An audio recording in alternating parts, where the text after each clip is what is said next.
Okay, so we saw as we were reading there in Luke that they put a sign over the cross, where if you were to go into the other Gospels, you would actually see, wait a minute, the sign appears to say different things. So what did the sign over Jesus on the cross really say? According to Luke, it said, this is the King of the Jews.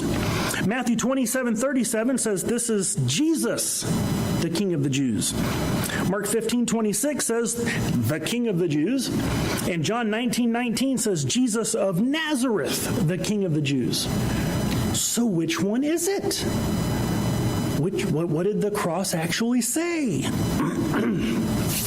Here's something you really have to understand. Whenever you're talking about recounting past events, whenever you're describing things, especially, like we said, eyewitness testimony might have slight variations. Getting the gist of something rather than the specific, precise, exact word for word is good enough.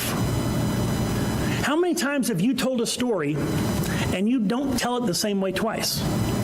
Are you contradicting yourself? No, there's just you leave something out, put something in, but it wasn't wrong. It's not different. It's not a contradiction. See, another thing we have to consider is that Luke tells us, as we read, that the sign was actually in 3 different languages. Are you aware that languages don't translate exact word for word?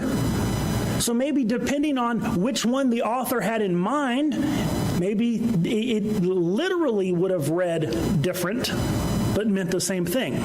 Those of you who speak second languages, or even if you've had to take language study in school, you realize you don't get exact word for word translation.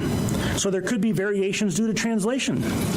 Sometimes different details stand out to different people. Here's interesting to note. Matthew and John are the ones who mention Jesus by name.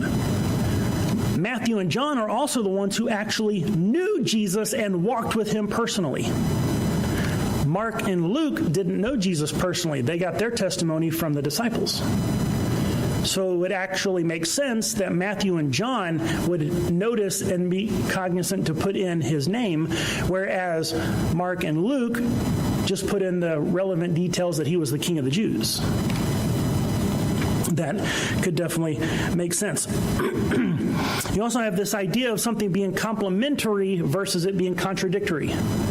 Nothing here contradicts. A contradiction would be if one sign said, hey, Jesus, King of the Jews, and the other said, this is Frank, King of the Jews. That would be a contradiction.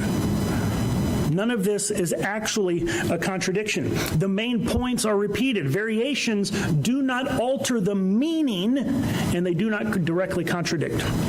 What we have here is merely non-contradictory variations in minor details, which, as we've already pointed out, helps to confirm eyewitness reliability.